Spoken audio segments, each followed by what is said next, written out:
তারা দুইজন প্রায় সমান। দুইজন আপন মায়ের পেটের দুই ভাই না হলেও অন্তত দুইজনের চাচাতো ভাই। আজকে দেশবাসী ঐক্যবদ্ধ হয়েছে, যেদিকে যাচ্ছি সেদিকেই লোকেরা বলছে এবার আমরা জামাতের সাথে আছি। আপনাদের এলাকায় বলে কিনা জানি না, তবে আমার জেলায় সকল উপজেলায় মানুষের বক্তব্য হচ্ছে জামাতের পক্ষে আমরা আছি। সুতরাং এই দেশটাকে যদি স্থায়ী পরিবর্তন করতে হয় তাহলে লাগবে আল্লাহর আইন আর সৎ লোকের শাসন। আল্লাহর আইন এবং সৎ লোকের শাসন দ্বারা দেশটা যদি পরিচালিত হয় তাহলে এই দেশে কোনো বৈষম্য থাকবে না, মানুষ তার অধিকার নিয়ে বসবাস করতে পারবে, আল্লাহর সৃষ্টির সকল মাখলুক শান্তিতে এই জমিনে বসবাস করতে পারবে। সুতরাং আমরা সকলে ঐক্যবদ্ধভাবে চেষ্টা করব আল্লাহর আইন এবং সৎ লোকের শাসন এই জমিনের প্রতিষ্ঠার জন্য আমাদের সর্বোচ্চটা দিয়ে আমরা চেষ্টা করব ইনশাআল্লাহ। সংগ্রামী ভাইরা, সেই ক্ষেত্রে আমি জামাত কর্মী ভাইদের কাছে আহ্বান জানাই যে আল্লাহর আইন আমরা চালু করতে চাই। এই আল্লাহর আইন এবং সৎ লোকের শাসন চালু করতে হলে জামাতের কর্মীদেরকে এক নম্বরে সৎ মানুষ হিসেবে গড়ে উঠতে হবে।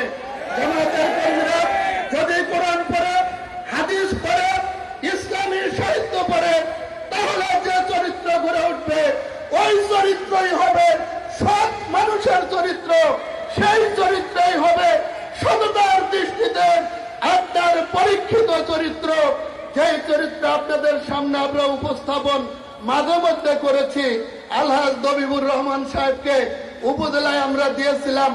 আজকের এই জনসমুদ্রের কেউ কি বলতে পারবেন দবিবুর রহমান সাহেব যখন উপজেলা চেয়ারম্যান ছিলেন একটা অন্যায় করেছেন, একটা জুলুম করেছেন, জনগণের 10 টাকা আত্মসাৎ করেছেন? এই সৎ সাহস কি এই জনসমুদ্রে কারো আছে? সুতরাং জামাত ইসলামী এই নেতৃত্ব কায়েম করতে চায়। আগামী দিনে জামাত ইসলামের যে প্রতীক, জামাত ইসলামের নিবন্ধন আইনগতভাবে আমরা চেষ্টা করছি। আল্লাহর রহমতে আমরা আমাদের নিবন্ধন এবং আমাদের দাঁড়িপাল্লা ফিরে পাবো ইনশাআল্লাহ।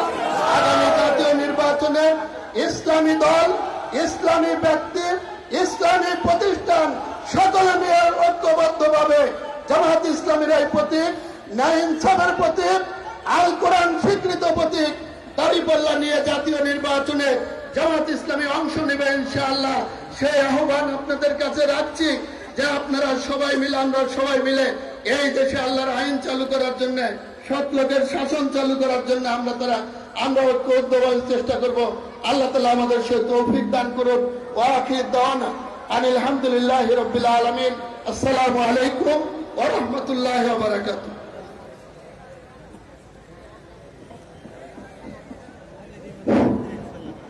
ধন্যবাদ ভাই মাওলানা শাহিনুল আলমকে তার মূল্যবান বক্তব্য রাখার জন্য।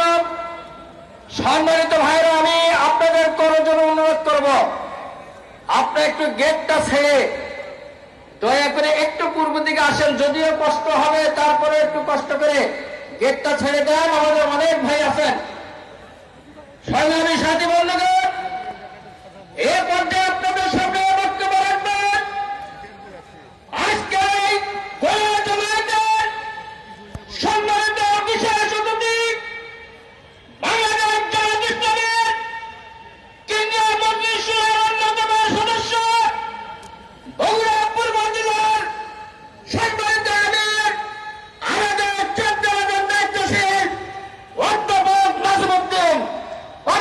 নাজিমুদ্দিন স্যারকে তার মূল্যবান বক্তব্য রাখার জন্য সবিনয় অনুরোধ করছি।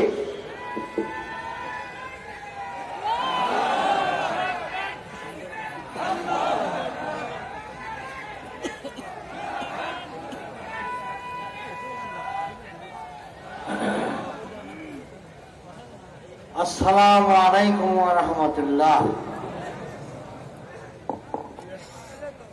নাহমাদুহু ওয়া নুসাল্লি আলা রাসূলিহিল কারীম। আম্মা বাদ। গণজামায়াতের সম্মানিত সভাপতি, বিশেষ অতিথি, সর্বস্তরের নেতৃবৃন্দ, সর্বস্তরের দায়িত্বশীল বৃন্দ এবং গণজমায়েতে উপস্থিত প্রাণপ্রিয় জনগণ,